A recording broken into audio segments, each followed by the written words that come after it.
Assalamualaikum warahmatullahi wabarakatuh. Hamdan katsiran tayyiban mubarakan fih kama yuhibbu rabbuna wa yardah. Ashhadu an la ilaha illallah wahdahu la syarikalah wa ashhadu anna Muhammadan abduhu wa rasuluh sallallahu alaihi wa ala alihi wa ashabihi ajma'in wa man tabi'ahum bi ihsanin ila yaumiddin. Amma ba'd. Hadirin wal hadirat, para bapak, para ibu, saudara-saudari sekalian yang semoga senantiasa mendapatkan rahmat dan taufik dari Allah Subhanahu wa taala. Alhamdulillah, pada kesempatan kali ini kita ditakdirkan, dimudahkan oleh Allah Subhanahu wa taala untuk bisa hadir di majlis yang mulia ini, di masjid yang merupakan salah satu dari rumah-rumah Allah di muka bumi ini. Dan sekaligus pada kesempatan kali ini, setelah kita selesai melaksanakan sholat maghrib secara berjamaah, wirid, dzikir, dan sholat sunnah ba'diyahnya, kita sekarang sama-sama hadir di majelis ilmu, sebaik-baik, seutama-utama majelis dzikir. Dan berdasarkan keterangan dari Nabi SAW bahwa di setiap majelis ilmu yang di dalamnya dipelajari kitabullah Al-Quran, terutama di masjid, maka di atas ahli majelis tersebut berhimpun para malaikat yang disebut dengan malaikat sayyahun, para malaikat yang berkelana, yang diperintahkan oleh Allah Subhanahu wa taala untuk mencari majlis-majlis dzikir, terutama majlis ilmu di masjid. Maka setelah mereka menemukan majlis tersebut, mereka berhenti, berkumpul, berhimpun di atas ahli majlis itu. Kemudian mereka mendoakan kepada ahli majlis tersebut dengan curahan rahmat dari Allah Subhanahu wa taala. Dan Allah pun juga akan menyelipkan ke dalam hati ahli majlis tersebut ketenangan. Oleh karenanya, kalau kita sudah hadir di majlis ilmu belum tenang, cobalah tenangkan dulu pikirannya. Tinggalkan dulu sementara permasalahan-permasalahan, program-program yang sedang menggelayuti pikiran kita. Urusan-urusan di rumah sana biarlah di rumah sana, jangan dibawa ke rumah Allah dulu. Karena kita sedang hadir di majelis ilmu, sambil kita niatkan ikhlas karena Allah Subhanahu wa taala, insyaallah pasti akan diraih ketenangan itu. Karena itu janji dari Allah Subhanahu wa taala lewat lisan yang mulia Nabi Muhammad sallallahu alaihi wasallam. Dan ketenangan dalam hidup adalah hal yang kita selalu ingin mendapatkannya, karena di antara hakikat kebahagiaan hidup adalah jiwa yang tenang dan damai. Hadirin wal hadirat yang dimuliakan oleh Allah Subhanahu wa taala, kita ngaji lagi mengenai fikih dengan kitab panduan Al-Wajiz. Jadi insyaallah ini kitab fikih yang sederhana, ringkas, dan praktis. Masih kita ingin melanjutkan bab adab buang hajat atau buang air. Yang terakhir kali kita bahas pada pertemuan sebulan yang lalu sampai pada poin yang ke-9, haram kencing di air yang tidak mengalir, dilarang. Kemudian sekarang yang ke-10 bisa dilihat di bukunya. Boleh kencing sambil berdiri, namun lebih afdol, lebih utama sambil duduk atau sambil jongkok. Nah, ini mungkin kita perlu sedikit membahas supaya mendapatkan wawasan mengenai menyikapi hukum kencing sambil berdiri. Kalau sambil duduk, semua kita sepertinya sepakat itu cara kencing yang terbaik. Dan ada sebagian mungkin di antara kita terlalu berlebihan dalam masalah itu, sehingga ketika ada orang kencing sambil berdiri, orang tersebut jatuh dalam perkara yang haram. Nah, sebenarnya tidak sampai haram. Nah, sebagaimana yang disimpulkan oleh penulis di buku Al-Wajiz ini, ya, kesimpulannya boleh kencing sambil berdiri, namun lebih afdol, lebih utama, akan ada nilai pahala yang lebih kalau kencing itu sambil duduk atau sambil jongkok. Di sini disampaikan keterangan tentang hal itu. Yang pertama, hadis dari Hudzaifah ibnul Yaman radhiyallahu anhu, anna nabiyya sallallahu alaihi wasallam intaha ila subatati qaumin. Kata sahabat Hudzaifah ibnul Yaman, semoga Allah meridhai beliau, bahwa Nabi sallallahu alaihi wasallam sampai di tempat pembuangan sampah satu kaum. Subatoh itu tempat yang biasanya orang kampung atau satu kaum dia membuang sampah di situ. Fabala qaiman, lantas Nabi sallallahu alaihi wasallam kencing qaiman, sambil berdiri. Jelas ya, dalam bahasa Arab qaiman. Ini kan menunjukkan hal, artinya keadaan. Biasanya dari isim fa'il kemudian i'rabnya mansub, dinasab, menunjukkan hal, artinya keadaan.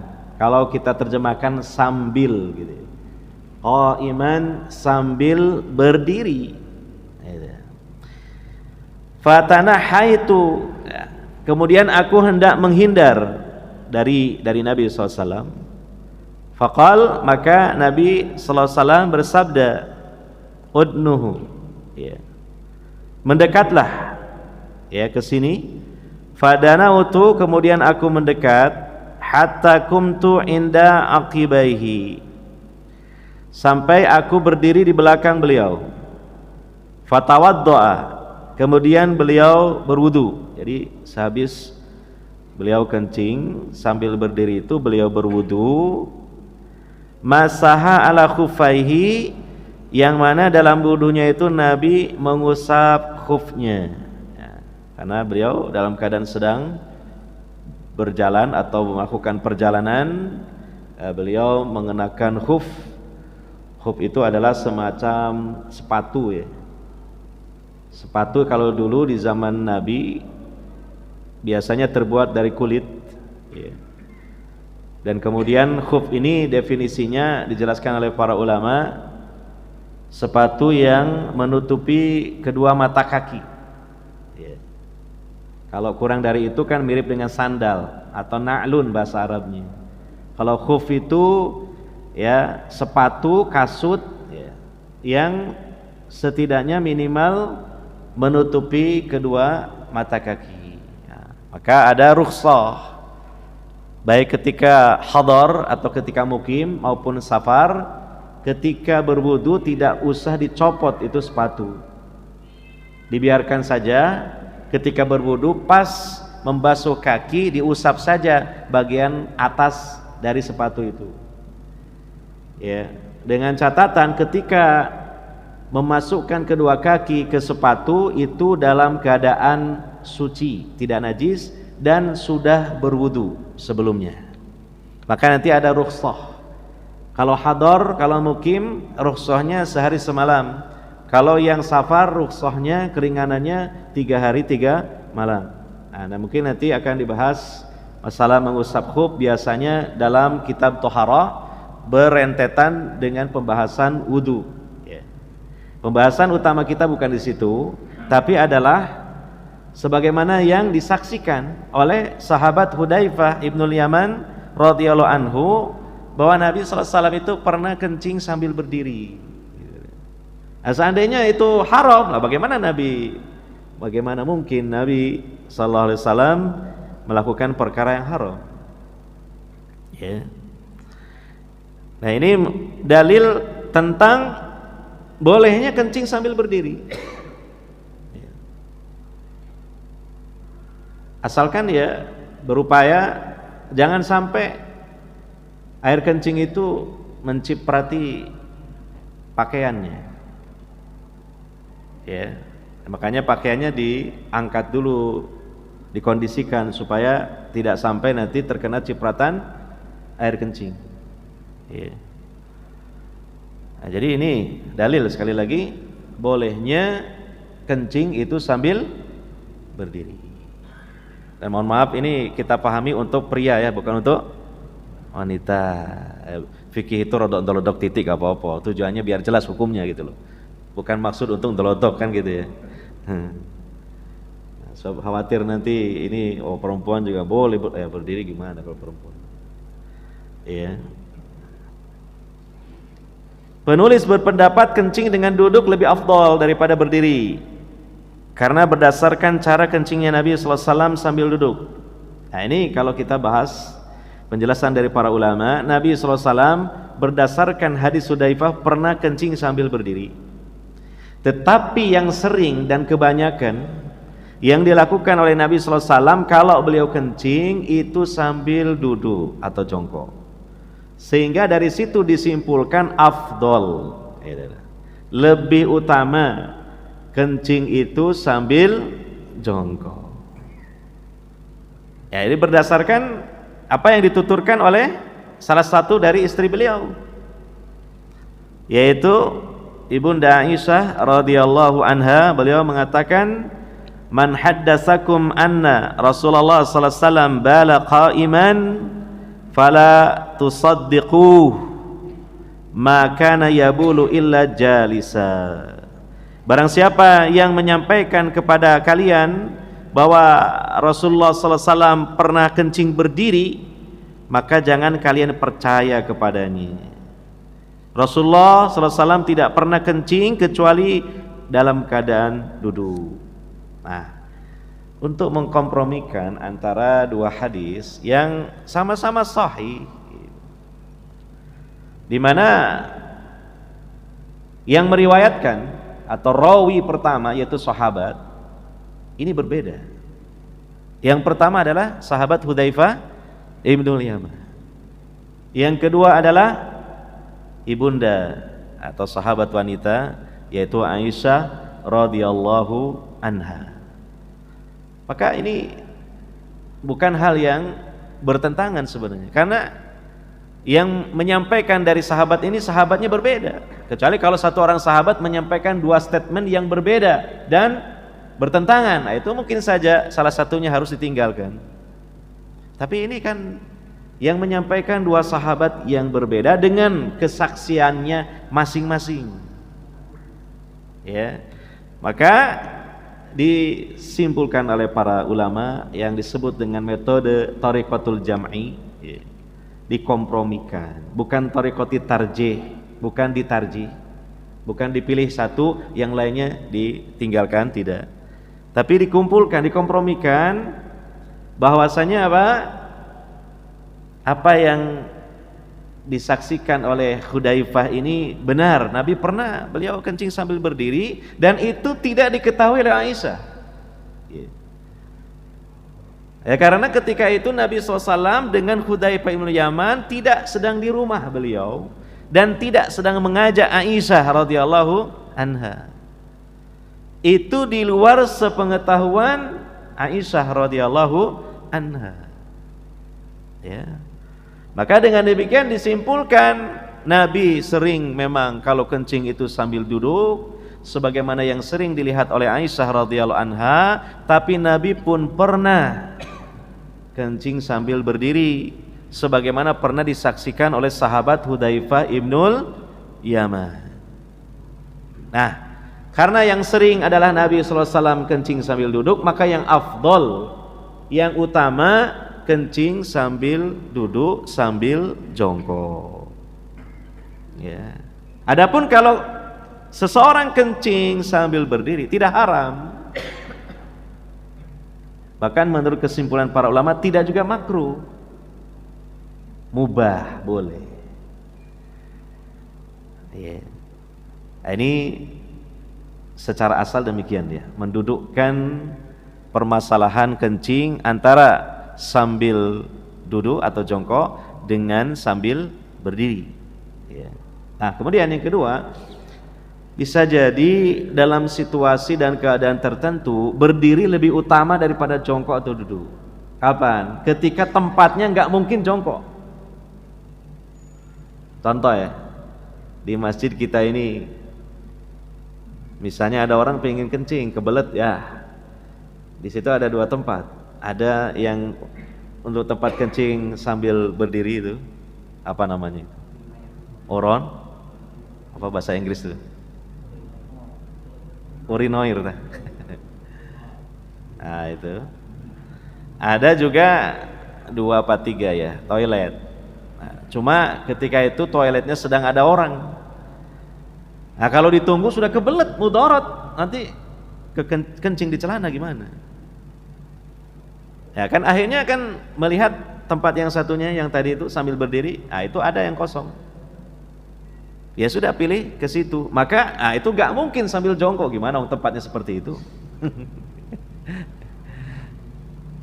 Berdiri, nah kencing di situ. Jadi mohon maaf ya, apa yang sudah dilakukan dan dipersiapkan sarana oleh ketakmiran masjid bahwa ada tempat kencing sambil berdiri, itu bukan perkara yang haram. Ya. Jangan diprotes, wah ini takmir ini nggak ngerti, ini perkara haram ini. Berarti setiap orang terpaksa kencing di situ, wes dosone ditanggung takmire. Wah, sak pirang-pirang. Berapa orang kencing sambil berdiri di situ ditanggung oleh takmir.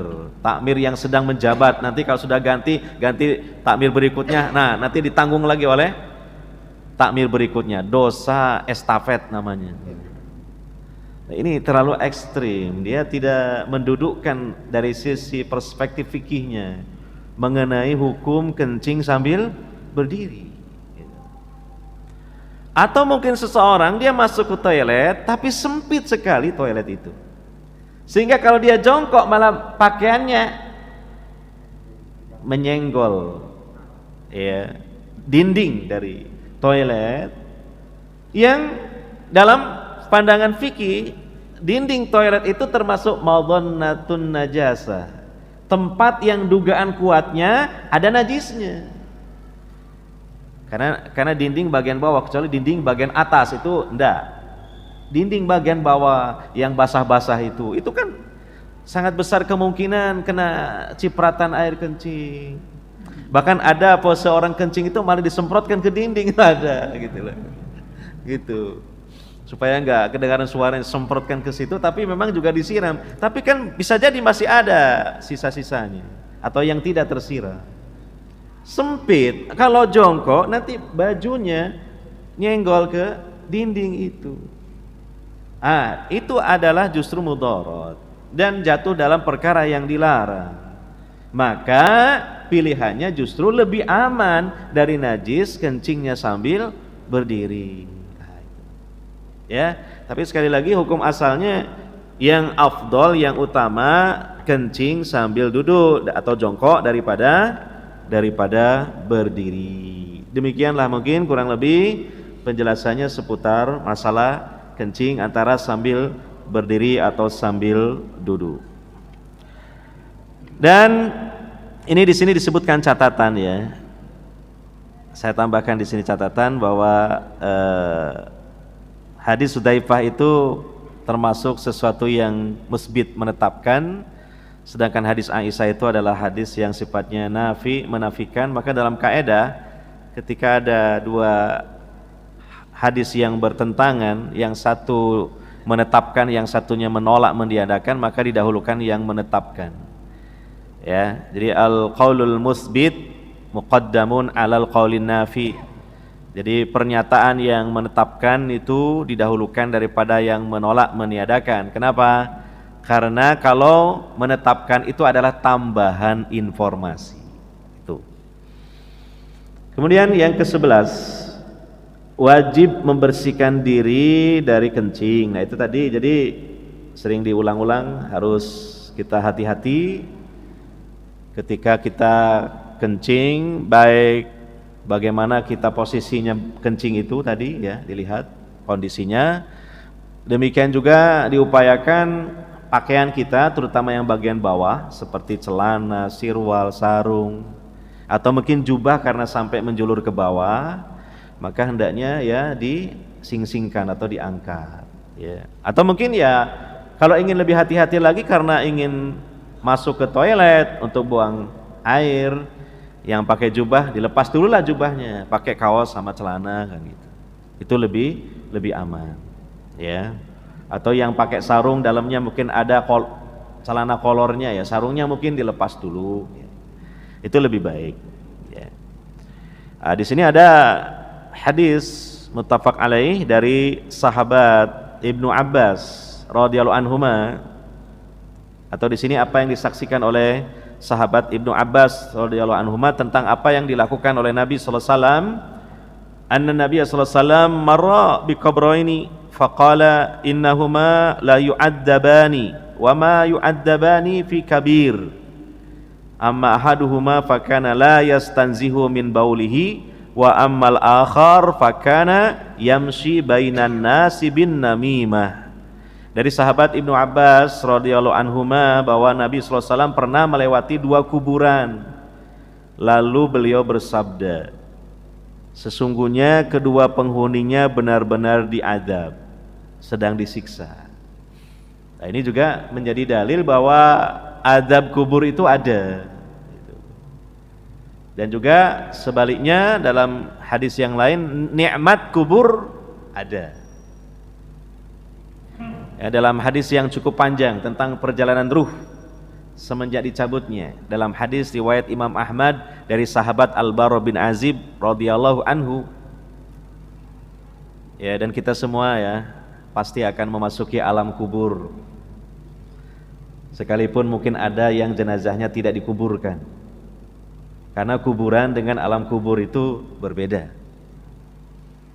Ya.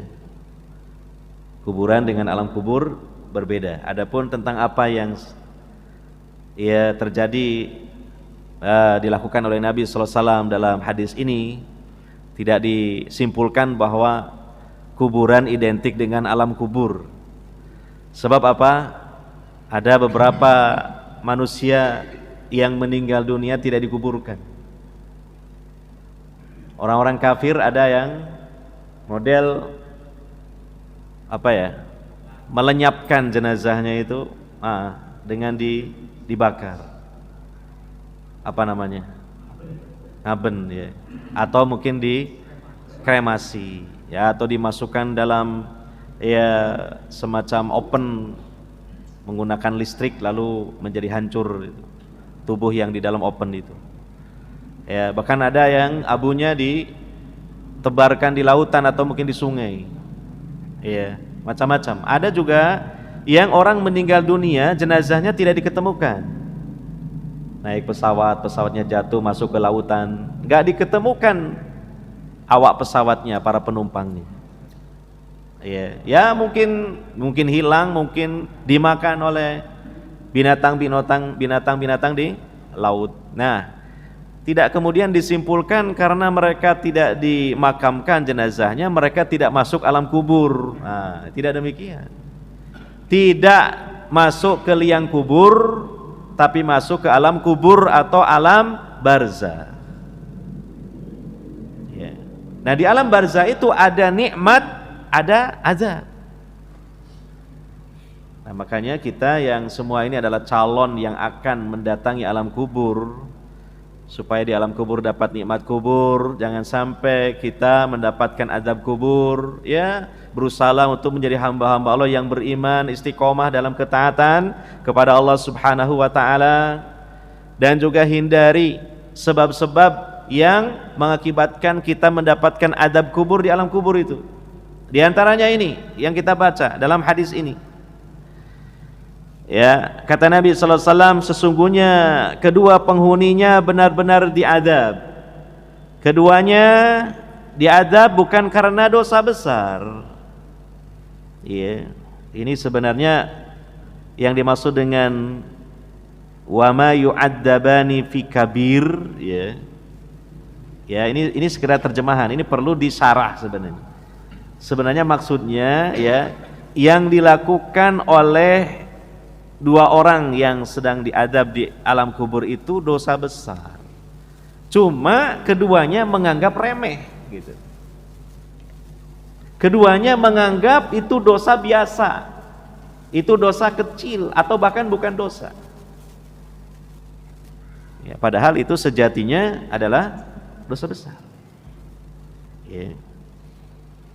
Nah, adapun salah satu dari keduanya diazab, disiksa karena tidak bersuci dari kencingnya. Nah ini ya kalau tidak dikaitkan dengan sholat, ya mungkin termasuk dosa kecil. Tapi kalau dikaitkan dengan sholat jadi dosa besar.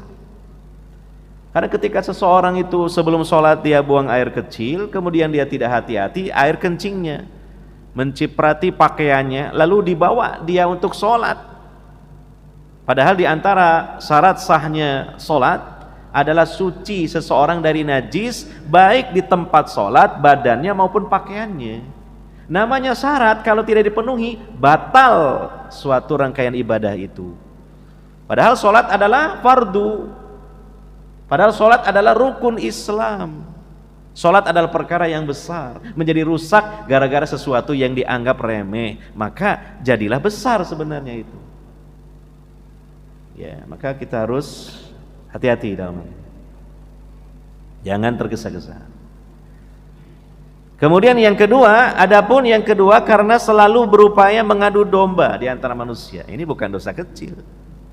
Dia jadi provokator, namimah, mengadu domba. Ya, ada ucapan-ucapan dari saudaranya yang sebenarnya bukan konsumsi umum lah, itu bahkan rahasia, tapi dia sampaikan.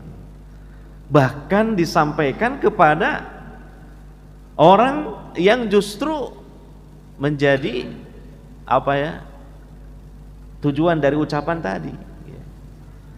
Sehingga orang itu marah, jadi membenci dan kemudian membalas, baik dengan perkataan lagi ataupun dengan tindakan. Jadilah permusuhan, jadilah mungkin perkelahian, retaklah ya jalinan persaudaraan sesama kaum muslimin. Nah, jadi hati-hati jaga lisan. Ya, kalau kita bahas tentang menjaga amanah, ya, menjaga amanah itu luas, tidak hanya berupa barang saja, tapi juga ucapan.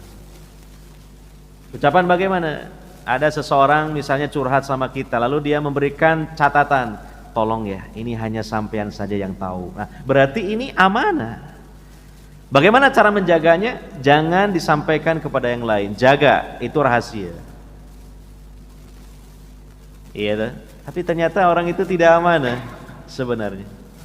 Disampaikan kepada yang lain, walaupun dia mengatakan begini, tolonglah, tolong ya, ini rahasia. Jangan disampaikan kepada yang lain, cuma sampean saja yang tahu. Orang ini cerita juga kepada yang lain, walaupun terakhirnya dikasih catatan, tolong ya, ini rahasia, hanya sampean saja yang tahu. Sak perumahan akhirnya tahu semua, karena berantai itu. Nah ini tidak amanah namanya. Yeah.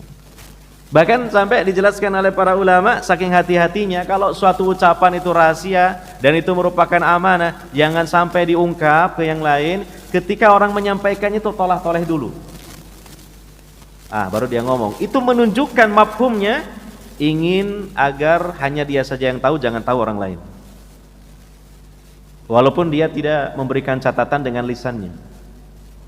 Itu mafhumnya menunjukkan tidak ingin orang lain tahu, hanya kita saja yang diberitahu oleh dia. Nah, ini hati-hati, bisa nanti jatuh ke dalam apa? Namimah ini, ya, mengadu domba, provokasi. Nah, maka itu menjadi sebab seseorang dikala dia masuk ke alam kubur, dia mendapatkan siksa kubur. Naudzubillah min dzalik. Ya. Jadi kesimpulannya di sini apa? Yang pertama tadi, ya, wajib. Kenapa dikatakan wajib? Karena dalam hadis ada ancaman adzab. Berarti menunjukkan haram. Berarti kebalikannya apa? Wajib. Wajib apa? Wajib membersihkan diri dari najis kencing. Wajib menjaga diri dari terkena kencing yang najis. Itu. Iya. Nah, kemudian yang ke-12, ketika kencing atau istinja, tahu istinja? Istinja itu cebok, ya. Membersihkan najis dari kubul ataupun dubur.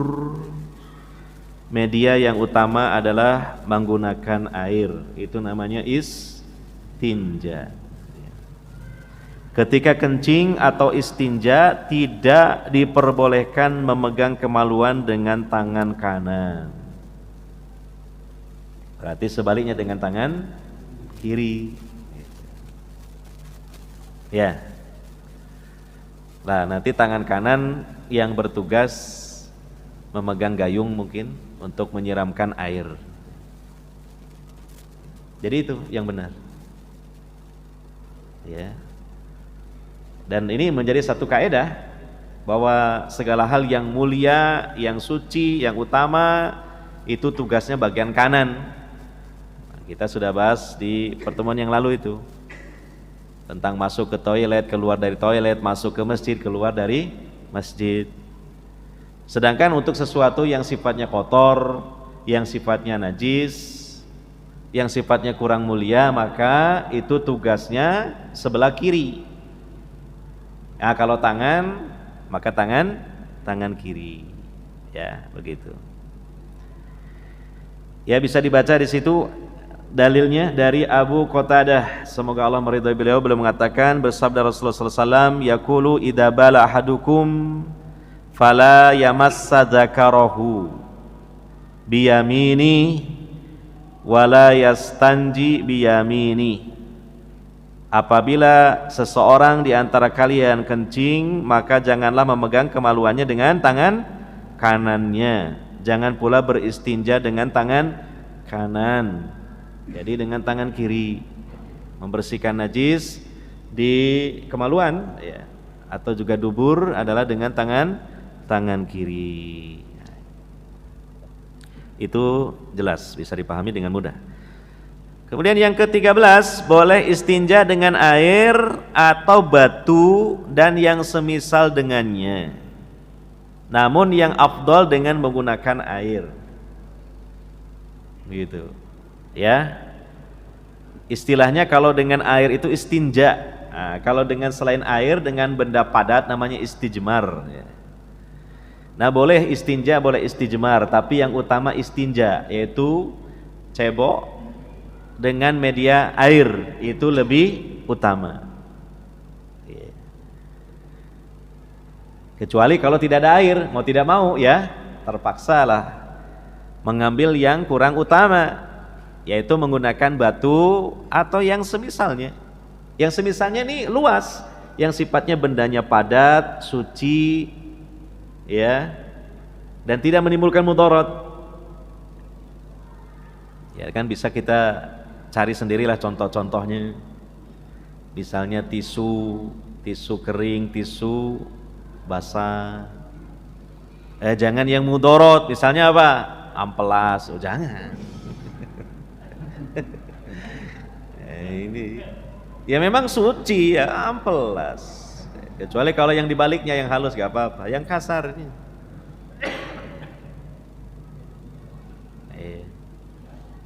Di hutan tersesat, kencing, gak ada air, pakai apa? Cari daun-daun yang sifatnya tidak menimbulkan mudarat. Jangan daun yang di situ terkenal daunnya gatel, daun bambu, jangan daun bambu, cari yang lain. Ya kan tahu kita lah sudah bisa memilih. Gitu. Dari riwayatnya disebutkan di situ Rasulullah SAW masuk ke toilet, lalu kata sahabat Anas ini kan pembantu Nabi, 10 tahun mendampingi Nabi, lama semenjak Nabi tiba di Madinah sampai beliau wafat. Sahabat Anas ini menjadi khadim atau pembantu Nabi karena diserahkan oleh orang tuanya yaitu Abu Thalhah, ayah tirinya, untuk menjadi khadimnya Nabi SAW. Makanya beliau termasuk sahabat yang banyak merekam dan meriwayatkan hadis. Kenapa? Mendampingi Nabi 10 tahun di Madinah, selama Nabi di Madinah pokoknya. Ini keutamaan sahabat Anas bin Malik. Ya, kata beliau, Lalu saya dan seorang pemuda yang seumuran dengan saya membawa setimba air dan sebatang tongkat, maka Rasulullah SAW beristinja dengan air. Jadi beliau memilih air. Maka itu afdolnya dengan air kalau ada. Nah, kemudian dalam riwayat yang lain, dilihat di situ Sahih riwayat Nasa'i dari Aisyah radhiyallahu anha bahwa Rasulullah SAW bersabda, apabila seorang di antara kalian akan pergi untuk buang hajat, maka pergilah dengan membawa 3 buah batu, lalu bersucilah dengannya, karena 3 buah batu itu cukup baginya. Ini dalil boleh dengan air untuk cebok, boleh juga dengan batu atau yang semisalnya, tapi yang utama dengan air, dan itu yang paling sering dilakukan oleh Nabi Sallallahu Alaihi Wasallam. Biasanya kita dengan air, kecuali kalau tidak ada air.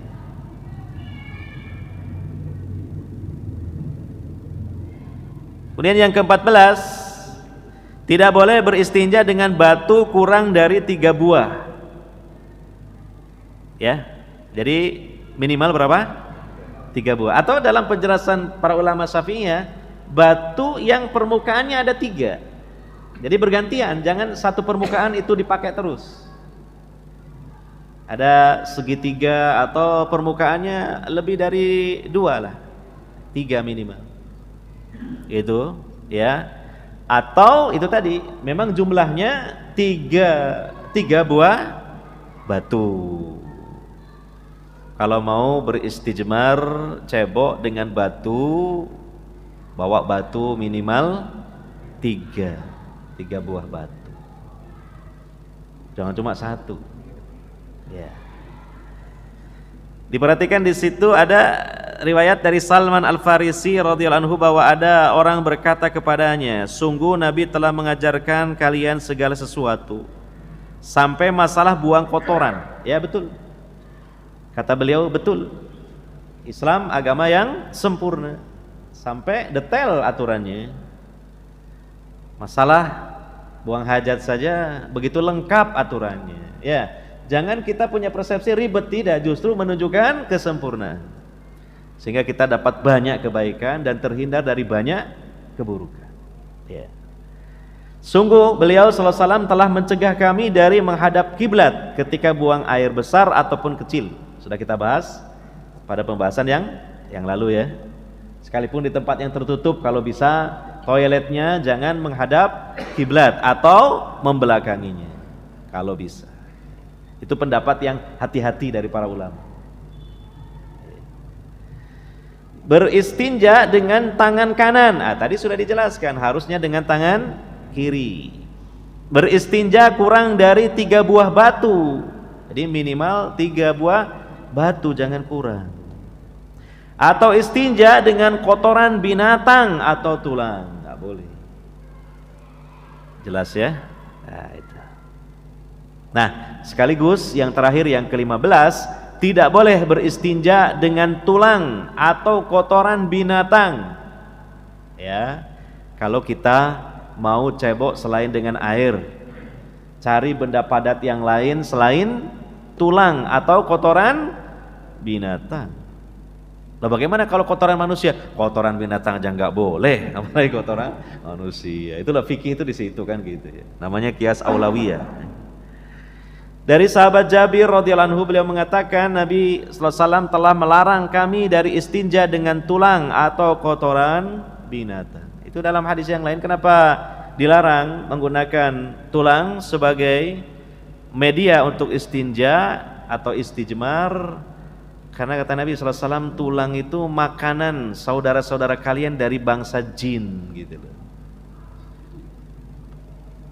Kalau jin muslim itu makan tulang-tulang yang dari binatang yang disembelih dengan menyebut basmalah atau nama Allah.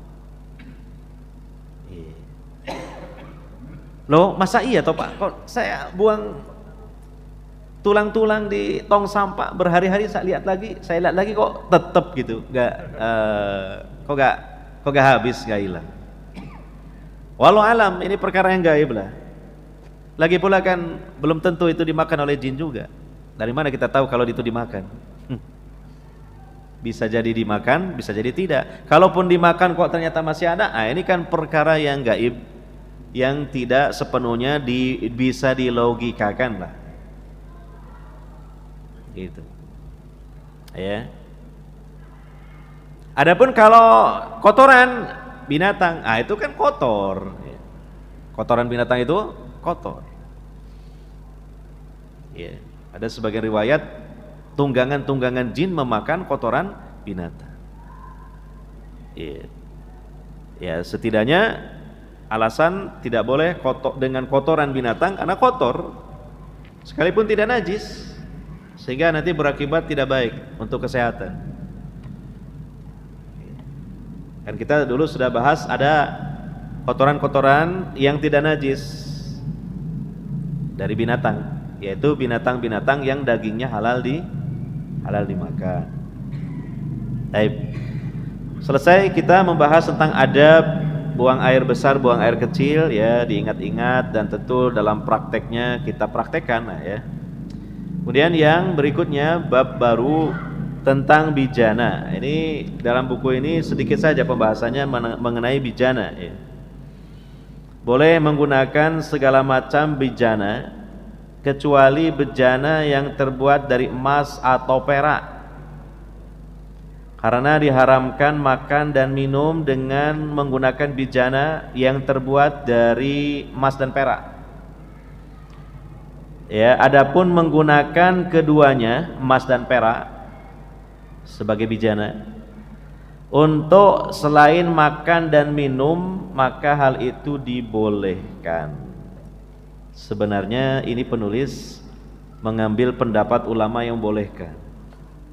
Sebenarnya pembahasan ini kalau diperpanjang itu ada ikhtilaf atau perbedaan pandangan pendapat di kalangan para ulama mengenai hukum menggunakan bijana dari emas dan perak ya selain makan dan minum.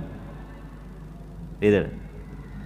Jadi dengan kata lain, apakah larangan menggunakan bijana emas dan perak itu khusus untuk makan dan minum saja atau bersifat umum larangannya itu?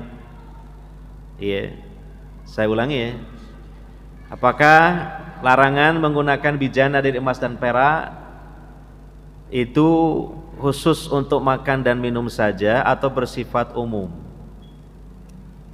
Kalau khusus larangannya untuk makan dan minum, berarti kan yang dilarang hanya makan dan minum saja.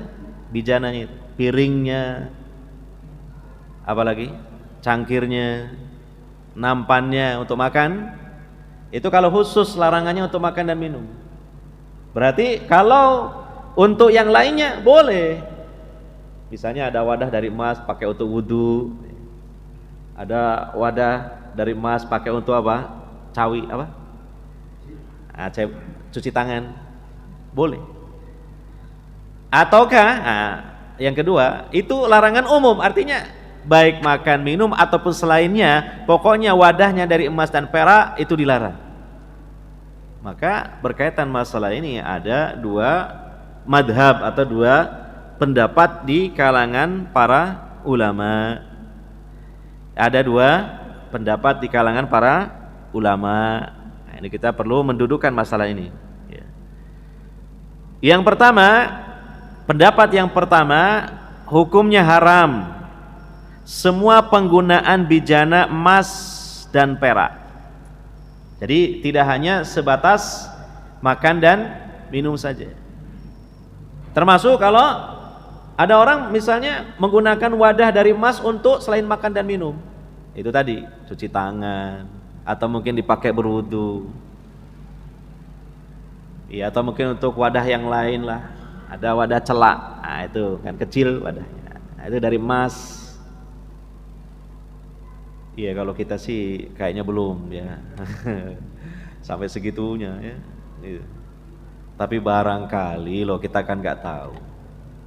Siapa tahu di sini ada yang tiba-tiba kayak mendadak. Oh, amin ya. Ya, pas nyangkul nemu emas sebesar kepala kerbau. Waduh, itu. Ya tuh.